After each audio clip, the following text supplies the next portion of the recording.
The most important tool that I use every day in my kitchen is my knife.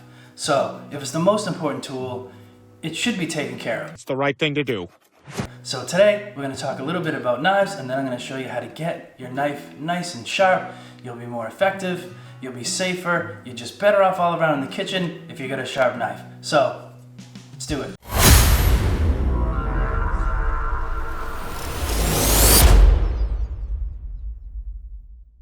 I'm Dave, and you're watching Dave's Tastebuds, and welcome back. Got a great episode for you today. We're not cooking anything today. Sorry about that. Okay, no big deal. That's okay. What we are going to do is I'm going to show you how to get your knife sharp. A lot of different ways to do it. A lot of utensils out there, a lot of tools, a lot of gimmicky type stuff to try to get your stuff, your knives nice and sharp.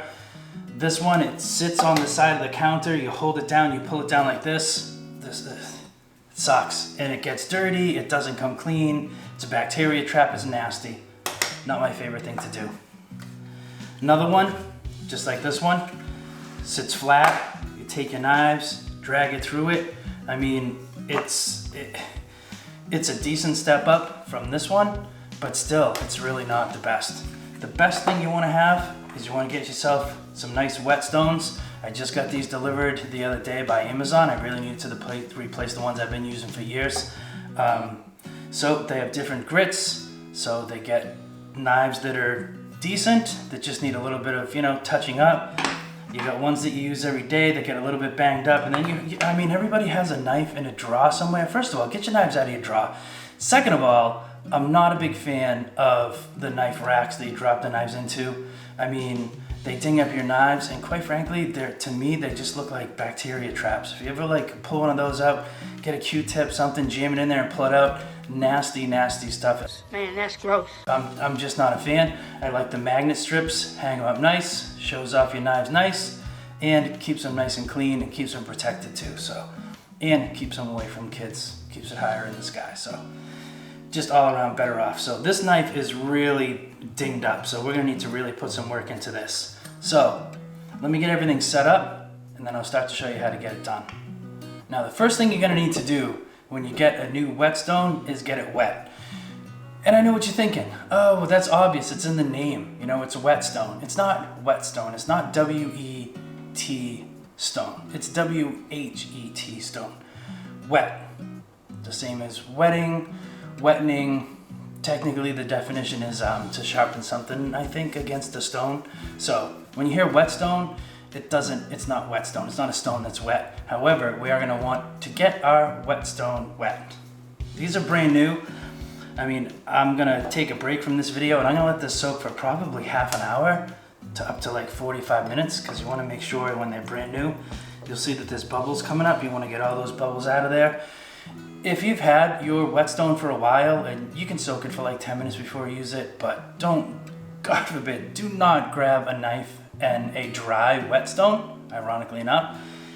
It will just tear your knife to bits. So as we're going along too, if your whetstone starts to dry out, starts to make weird noises, we're gonna take a little bit more water, we're gonna add it to it. So while these are soaking, you're gonna ask yourself, what kind of knife should I use? There's 1,000 different kinds. There's the pointy chef knife. There's the new, newest trend with the Japanese style knives. There's 6-inch ones. There's 8-inch ones. There's 7-inch ones. There's 10-inch ones. All I can say is the best knife you can use is the one that works good for you. The one that you're comfortable with, the one that you can get a nice grip with, the one that the weight feels good, the one that you're comfortable with. Because you're gonna take this sharp object and you're gonna slam it up and down real close to your fingers, in yourself. So you're gonna wanna be careful. So you're gonna wanna have a tool that works for you. So find a weight, a length, a style that works for you, and that's the knife you should use. So I'm gonna let these soak, then we're gonna come right back. We're gonna set this up. We're gonna start getting these knives sharp again. There's a couple of important factors when it comes to getting your knives sharp and using a whetstone. One of them is pressure, because you're gonna wanna keep your pressure consistent.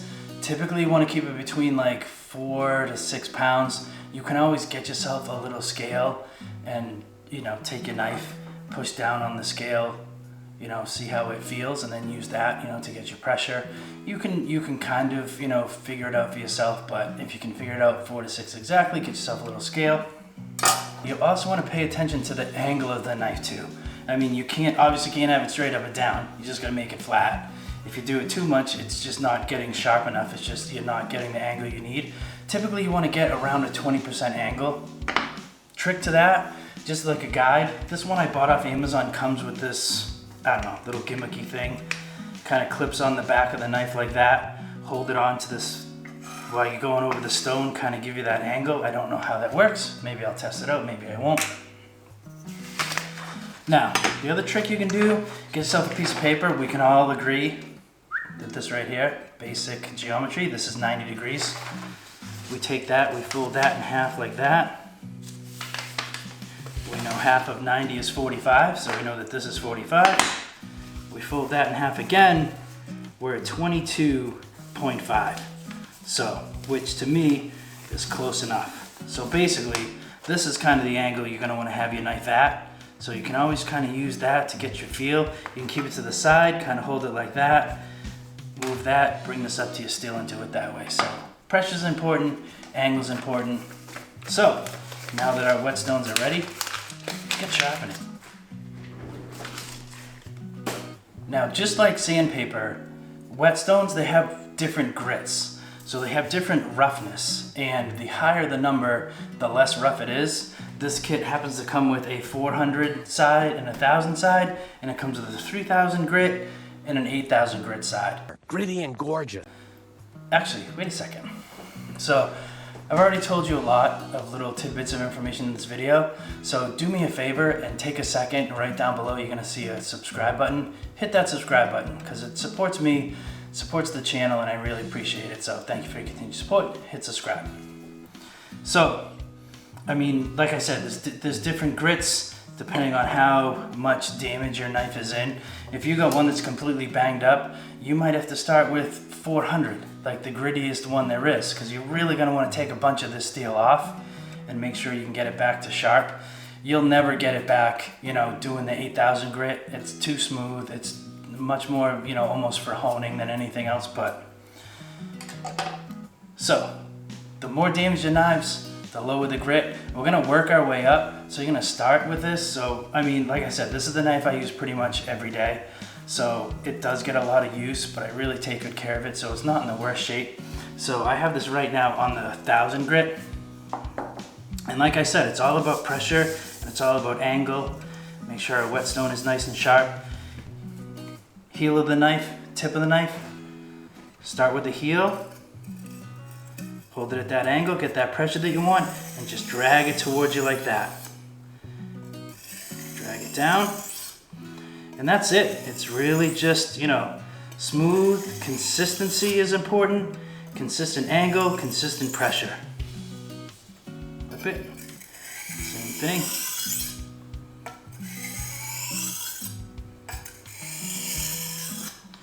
It's really as simple as that. Always work heel to tip. Back and forth. That's it. You can feel the steel coming off. Even through my gloves, I can feel that it's getting sharper. Do that. Just keep working that down. This one doesn't need a lot because of, you know, it's not that bad to begin with. Take them out. This is our 400. We're going to want to stay away from this. We can move this right up to our 3000. And you certainly don't want this thing to move around. So if you need to, this fits right in here. I always like to put a piece of wet paper towel underneath. It really keeps it stable. It has rubber on the bottom. It's supposed to hold it, but you know, you want to make sure. So, just a little bit less grit. Get that angle, get that pressure. You do this a couple 100,000 times, you'll be an expert. Same thing. Heel to tip, that's it. And it's really just a matter of just getting that consistency. There is a trick to it. You can take a, you know, a black Sharpie, and you can take the Sharpie and literally just write right on your blade. Just put a nice black streak on both sides, And as you do that, it'll clear away the sharpen. You can look at it and that will tell you where you're getting and where you're not. And then at the end, take some nail polish remover, something like that, some kind of acetone. We'll take that right off. Wash it in hot soapy water. That's a little tip. I've got a little tip too. Make sure you always have a cutting board. Oh my God, and I see people like on a quartz, marble, hardtop counter, anything like that, take a knife right onto it for anything. I don't care if you're gonna take and make 2 cuts and you go, as soon as you hear that, oh my God, I will lose my mind. Get yourself some nice cutting boards and use them all the time. There's not a lot to it, but it's important. It doesn't take a lot of time. They also have honing steels. You know, the things that you hold and you see the chefs going like, oh, look at how fancy I am. I mean, it helps a little. It doesn't sharpen them, it just hones them. That's why they're called honing steels. It just hones them, keeps them a little bit straighter, keeps the edge, you know, where it's supposed to be. It's more of like, if you're gonna, you know, if you're chopping for hours a day and you need to give it a quick honing, you know, that works. But if you really need to get it sharp, you really need to get yourself some whetstones. Stay away from this kind of gadgety stuff. I mean, hold it down, drag it across, you can just hear it. It leaves it all dirty. It's nasty, it's gross. So get yourself a knife whetstone. I mean, this one's cheap. You don't have to spend, it's the same with knives. I mean, this knife was a Christmas present from my wife. Thanks, babe. I think it was like 140, 150 bucks. I love this knife. You keep it sharp, it just rips through anything. It's perfect. I love it. Can you spend hundreds and hundreds and hundreds of dollars on a knife? Of course you can. But you can also spend 100. You can spend 50. And the same thing with these. I mean, these were 40 bucks off Amazon. So every once in a while, get yourself a new set. Take care of your knives, keep them sharp. If you want to spend 200 bucks on a knife, go ahead, because if you're keeping it sharp and you're keeping it safe, you'll always have it. So, very important in the kitchen to have a sharp knife. They're dangerous utensils, but you need them to get the job done. If you're working with a dull knife and you go down, you know, to cut through a tomato and it just bounces off the skin and hits you, I mean, you're gonna do damage. And a cut from a dull knife is even worse than a cut from a sharp knife. So, keep your knives sharp, and like, subscribe, check out my other videos. This is more of a tutorial. If you like tutorials, I got a fantastic one on how to season a cast iron pan. That one's up here. I got a playlist of videos down here, how to cook different stuff, basics. And yeah, check them out. Don't forget to subscribe, like, leave a comment, let me know what your thoughts, and yeah, once you get your knives nice and sharp, go cook something.